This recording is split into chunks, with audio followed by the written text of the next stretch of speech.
सुधांशु जी, मैं बड़े शांतिपूर्वक तरीके से आपसे 3-4 प्रश्न करना चाह रही हूं। अगर हिम्मत होगी तो उसमें से एक प्रश्न का जवाब दे दीजिएगा। मेरा पहला प्रश्न, जो आपने सुनकर भी अनसुना कर दिया, जिस औरत ने शहीद हेमंत करकरे को कहा था कि वो मेरे श्राप से मरा, उसको आपने किस नैतिकता और किस नियत से इस देश के सदन में बिठाया? जिस औरत ने महात्मा गांधी के बारे में क्या क्या कहा था, उसको आपने किस नियत से इस देश के सदन में बिठाया? ये सवाल मैंने किया प्रज्ञा के बारे में, लेकिन आपने वो सुनकर भी अनसुना कर दिया। चलिए कोई बात नहीं। आपसे एक और सवाल है सुधांशु जी। मोदी जी की इतनी ताकत है, मोदी जी ब्रेकफास्ट पर गए, मोदी जी ने ट्रंप से कहा, ट्रंप ने भेज दिया। ऐसा तो नहीं हुआ था, कूटनीति थी, लीगल फ्रेमवर्क था, सब कुछ था।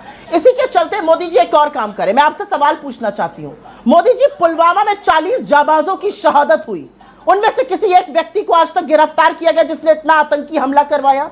चीन में हमारे 20 जाबाजों की शहादत हुई, $100 बिलियन का ट्रेड डेफिसिट है आज चाइना से, और विदेश मंत्री कहते हैं वो बड़ी इकोनॉमी है, हम छोटी इकोनॉमी है, और केक काटते हैं चाइनीज एम्बेसडर के साथ। क्यों ऐसा करते हैं? एक और सवाल है आपसे। आप बड़ी बड़ी बातें कर रहे हैं ना, मोदी जी के अंदर इतनी ताकत है, अगर उनकी नियत इतनी साफ है तो टैरिफ पर चू क्यों नहीं कर रहे हैं? मोदी जी की नियत इतनी साफ है तो हिंदुस्तानियों को हथकड़ी लगाकर क्यों लाया जा रहा है? मोदी जी की नियत अगर इतनी साफ है तो मैं जानना चाहती हूं कि बीजेपी की आईटी सेल का ध्रुव सक्सेना आईएसआई की मुखबिरी क्यों करता था? मोदी जी की नियत इतनी साफ है तो तारिक अहमद मीर जो उनके मंच पर था वो हिजबुल मुजाहिदीन में कैसे शामिल था? जो तालिब हुसैन शाह आतंकी था वो आपकी आईटी सेल का अध्यक्ष कैसे था जम्मू कश्मीर में? सैफुल्लाह को टिकट आपने दी, आसिया अंद्राबी पाकिस्तान जिंदाबाद के नारे लगाती है, उसको बेटी बचाओ बेटी पढ़ाओ का आपने फेस बनाया। आपको नहीं लगता आपने ये सब गलत किया? और एक अंतिम सवाल का जवाब दे दीजिए।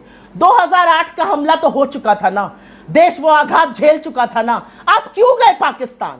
आप क्यों जाके नवाज शरीफ का हैप्पी बर्थडे टू यू मना रहे थे? आपने क्यों आईएसआई को पठानकोट आने दिया? आपने क्यों उनको अपनी स्वेरिंग इन सेरेमनी में बुलाया? ये सारी बातें भी जवाब सुधांशु जो जरूर जानना चाहता है वो ये, एक मिनट, एक सवाल जो देश जरूर जानना चाहता है वो ये है, सब कुछ अगर मोदी जी कर सकते हैं तो मणिपुर क्यों नहीं जा सकते हैं? इस देश का हिस्सा है। सुधांशु जवाब 2-3 सवाल पूछे गए हैं। सुधांशु जवाब, विवेक मैं आपके पास आ रहा हूं, आप अभी तक बोले नहीं है, मुझे पता है।